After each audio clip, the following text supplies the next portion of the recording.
Mary can go blank herself. I'm done with her because I'm not a blank and I don't cheat on my husband. Her and her dumb family that poses. Why don't you own a house?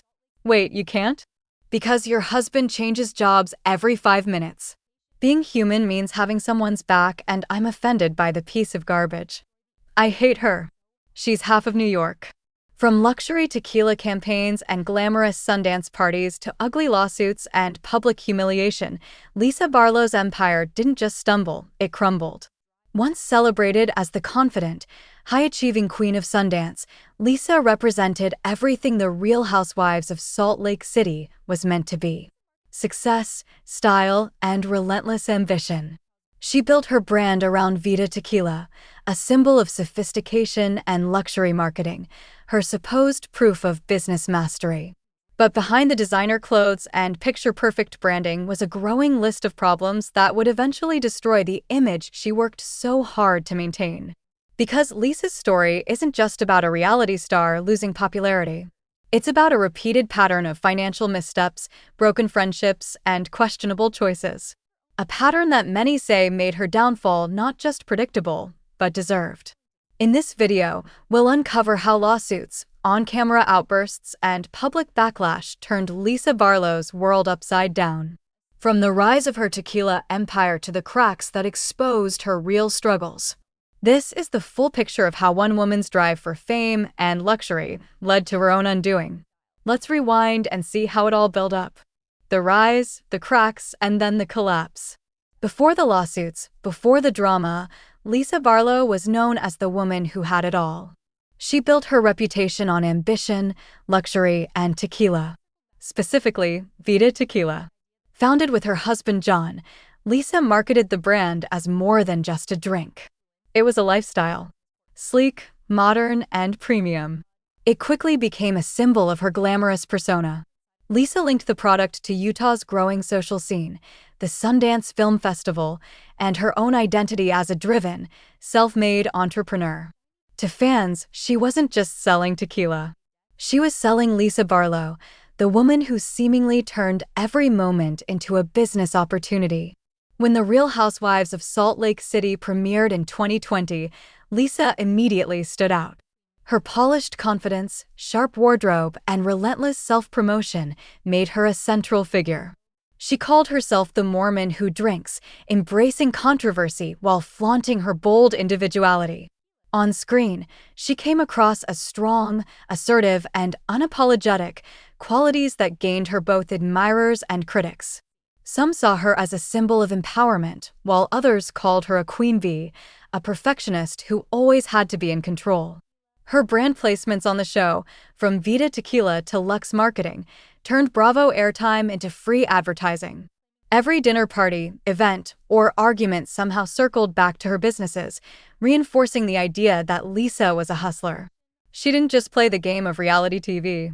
She monetized it. By the height of Season 2, Lisa had achieved what most housewives dream of: fame, influence, and a thriving business portfolio. She represented power, precision, and perfection. Or so it seemed. Her social media mirrored her on-screen image. Glamorous events, family photos, tequila bottles, and a touch of attitude. Everything looked flawless from the outside, but behind that polished facade, cracks were already forming. Cracks that would soon expose a very different side of Lisa Barlow. Lisa Barlow's brand was always built on precision. Her words, her fashion, her tequila, everything polished and perfectly presented. But when financial lawsuits started piling up, the shiny veneer began to crack. What started as whispers about unpaid debts soon evolved into headlines that directly challenged her image as a meticulous, successful businesswoman.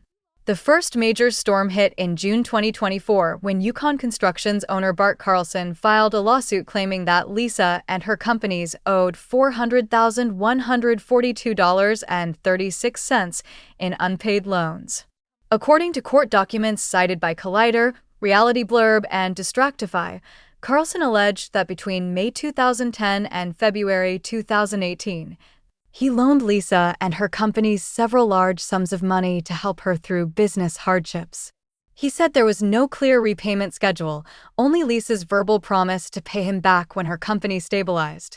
Over time, Carlson allegedly made repeated requests for repayment, only to be met with delays or silence. The tone of the filing painted Lisa as evasive and unwilling to settle her debts despite maintaining a high-profile lifestyle on national television. Lisa, of course, pushed back. She vehemently denied the claims, telling TMZ that Carlson's allegations were completely false and that she always pays her bills. She framed the lawsuit as a personal attack rather than a legitimate financial grievance, hinting at ulterior motives. Still, for a reality star whose entire identity was wrapped in luxury branding, the optics were terrible. The lawsuit cut directly into her credibility. Her tequila brand, her image as a boss woman, even her "I'm self-made" tagline, all suddenly looked fragile. A six-figure lawsuit doesn't just question your bank account. It questions your integrity. In the world of Bravo, perception is currency. Once that starts slipping, it's hard to recover. Only months later, August 2024 brought another blow. A separate lawsuit filed by the McGarry Family Trust alleged that Lisa's company, Vida Tequila, borrowed $400,000 in December 2022 to purchase raw materials. The loan agreement, detailed in reports by the Salt Lake Tribune, stated that the amount was due for repayment within 1 year by the end of 2023. The trust claimed no payments were ever made. The deal was also said to include an option for the lender to convert the loan into equity, meaning they could have become part owners if things went south. By the time the repayment deadline passed, the trust accused Lisa and her team of ghosting them completely. Once again, Lisa maintained that the claim was baseless. According to TMZ and other entertainment outlets, some reports suggested the case may have been dismissed or withdrawn, but the damage was already done. 2 lawsuits in less than a year, each involving hundreds of thousands of dollars, painted a picture of a woman and a brand struggling to keep up with its own luxury facade. Even if one or both suits fizzled in court, public perception doesn't wait for verdicts. To many viewers and potential partners, the message was simple. There's smoke here, maybe even fire. Lawsuits like these don't just stain an individual, they ripple across every brand they touch. Vida Tequila and Lux Marketing were both built around Lisa's personal image. Sleek, confident, aspirational. When that image comes under legal scrutiny, every partnership and investor suddenly sees risk instead of reward. Suppliers may start demanding advanced payments. Event organizers may quietly drop sponsorship deals. Influencer contracts get postponed indefinitely. Once the public associates your name with lawsuits and unpaid debts, every handshake becomes more cautious. For Lisa, who leveraged the Real Housewives of Salt Lake City to position herself as a Utah mogul, this reputational hit struck directly at her empire's foundation. Her luxury tequila and her boss energy relied on an image of control and financial stability. The lawsuits turned that illusion into a liability. The fallout even spilled into the show. During an infamous RV trip episode, her castmates openly discussed the Salt Lake Tribune headline about her lawsuits, using it as ammunition during arguments. What was once her stage for success became her stage for public shaming. In the reality TV ecosystem, drama sells, but scandal tied to credibility can end careers. Unlike feuds or gossip, financial accusations leave a stain that sponsors can't ignore. Brands that once saw Lisa as a sleek ambassador for luxury began keeping their distance. If this pattern continues, her empire risks shrinking from a multi-brand lifestyle to a single struggling label. As Bravo audiences watch her reputation unravel in real time, Lisa Barlow's downfall seems less like a one-off misstep and more like the inevitable collapse of a carefully curated illusion. Her empire wasn't taken from her overnight. It's being peeled away layer by the very image she built. Lisa Barlow once thrived under Bravo's spotlight. Every confessional, every outfit, every business plug, she made sure the cameras captured her in control. That control began to fracture. What started as lighthearted shade turned into public self-destruction. It happened when no one was supposed to hear her. In a private moment, Lisa forgot or ignored that the cameras were still rolling. Her now infamous hot mic rant about Meredith Marks became one of Bravo's most replayed scenes of the year. She called her former friend horrible names and mocked her marriage and reputation in a moment of pure rage. That outburst was supposed to be off camera. Instead, Bravo producers aired it in full, and the fallout was nuclear. Fans were shocked. Castmates turned against her. The confident queen of Sundance suddenly looked petty, cruel, and out of control. The incident transformed Lisa from a witty boss into a Bravo villain overnight. Online discussions exploded. Reddit threads dissected every word. Twitter users labeled her narcissistic, unhinged, and described her as mean girl energy in designer heels. Even Bravo superfans, who often forgive outrageous behavior for entertainment's sake, began to call her toxic and fake nice. The rant didn't just expose anger, it exposed hypocrisy.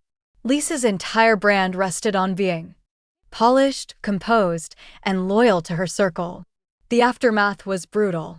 Meredith Marks refused to film with her for weeks. Heather Gay and Whitney Rose, already skeptical of Lisa, used the opportunity to question everything about her persona. By season 3, Lisa found herself isolated in group scenes, often defending herself alone while others exchanged eye rolls or smirks. In confessionals, she insisted she was being attacked for being successful. But the narrative had already shifted. Lisa wasn't the victim, she was the problem. As episodes aired, she tried damage control through interviews, claiming the rant was a moment of exhaustion and not representative of who she is. But Bravo viewers have long memories.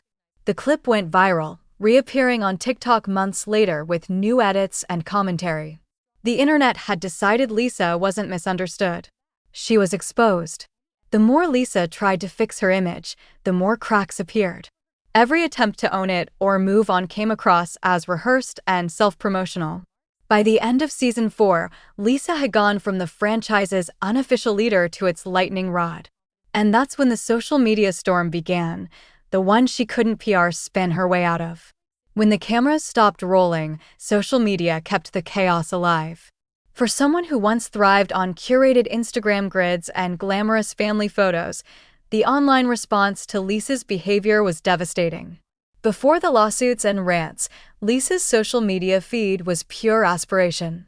Luxury outfits, tequila events, and selfies from Sundance rooftops.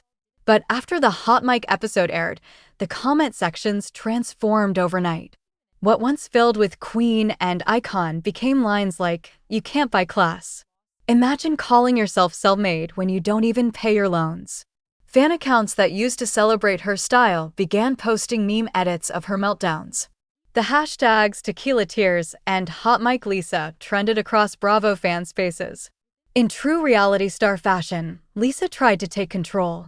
She issued soft statements on podcasts saying she was being unfairly targeted by other women who envied her success. She doubled down on her narrative that she's authentic, misunderstood, and a hard worker who refuses to be bullied. Her tequila company, Vida Tequila, began facing online boycotts from former fans.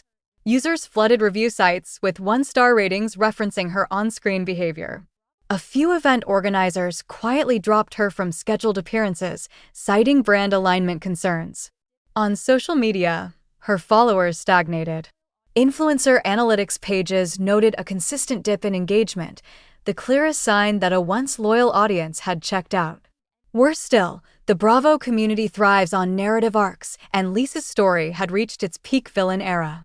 Once producers realize a cast member's persona is more exhausting than entertaining, the editing turns merciless. By season 5, Bravo fans were already asking if it was time to recast Salt Lake City. Public opinion eventually settled on one idea. Lisa Barlow's downfall wasn't accidental. It was earned.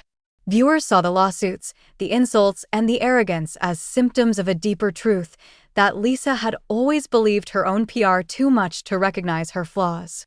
She once said on RHOSLC, "I don't need anyone to validate me. I validate myself." As Bravo's cameras rolled into another season, something had changed. Lisa Barlow was no longer the center of the storm. She was the storm everyone wanted to avoid. Producers, once drawn to her sharp tongue and luxury aura, began to pull back. What had once been great TV now felt exhausting. Behind the scenes, Bravo insiders described her as defensive, overly controlling, and resistant to any edit that didn't flatter her. During reunion tapings, she talked over her castmates, blamed editing, and insisted she was the real victim. Even Andy Cohen's once friendly interviews took on a sharper edge, suggesting Bravo's patience had run out. Within the cast, isolation hit harder. Meredith Marks, her longtime friend turned enemy, refused to film joint scenes unless necessary. Heather Gay and Whitney Rose mocked her behind confessional doors, calling her inauthentic and a walking commercial. Once Lisa's confidence dominated every group dynamic, now her presence drained the room.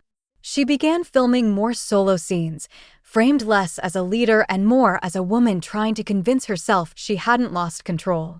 In Salt Lake City's polished, image-driven social world, association is everything, and Lisa had become radioactive. The combination of legal troubles, public backlash, and on-screen meltdowns left her trapped in a shrinking bubble. Bravo might not fire her outright. Not yet. But the message was clear. Her power within the franchise was gone. Once the show's face of ambition and glamour, she had become its cautionary tale. By the start of the next season, Lisa's scenes felt different. The cameras no longer admired her. They observed her. Her words, once confident, now sounded defensive. The woman who once demanded control of her narrative had completely lost it. Lisa's downfall didn't stay confined to Bravo. It spread through the public consciousness like wildfire. Former fans who once quoted her lines now mocked her clips on TikTok. Influencer pages that used to feature her outfits now dissected her lawsuits. Sponsors that once invited her to VIP tables now politely declined her RSVP. Each apology post felt scripted, each brand promotion more desperate than the last. The cracks in her marriage and family storyline became a point of fan speculation. On screen, her husband John appeared weary and withdrawn. The family that once symbolized stability for the RHOSLC brand now looked quietly fractured. Lisa's insistence on maintaining a perfect image only deepened the sense of denial surrounding her. Fans began calling it the Bravo bubble, a delusion built on glamour, collapsing under its own weight. By now, Lisa wasn't just fighting for reputation. She was fighting for relevance. Bravo's newer stars had eclipsed her, and the cultural fascination that once surrounded her had shifted to fresher faces. Public sympathy faded completely. In a media landscape that rewards humility, Lisa's refusal to take responsibility made her downfall feel deserved, almost inevitable. Lisa Barlow's legacy, if one can call it that, now stands as both a warning and a study in ego. Her lawsuits, her hot mic rant, her arrogance on reunion stages, they didn't destroy her career by accident. They exposed a truth she refused to see. Authenticity cannot be manufactured. The more she tried to curate perfection, the more the cracks showed. Her downfall was not caused by betrayal or bad luck. It was self-inflicted. Today, Lisa Barlow's name carries a different weight. Not the aspirational figure of early RHOSLC, but a reminder of how fame built on self-delusion eventually collapses. Her empire still exists technically. Vita tequila bottles still line store shelves. Her Instagram still glitters with luxury filters. But the trust, admiration, and curiosity that once made her powerful are gone. In the end, Lisa's story isn't about one woman's mistake. It's about the inevitable price of living a televised lie. She wanted to be seen as flawless, but in doing so, she revealed more flaws than anyone could have imagined. And now, the woman who once toasted to success at every turn is left with the bitter taste of her own creation. Proof that in the world of Bravo, karma doesn't just arrive, it films in 4K.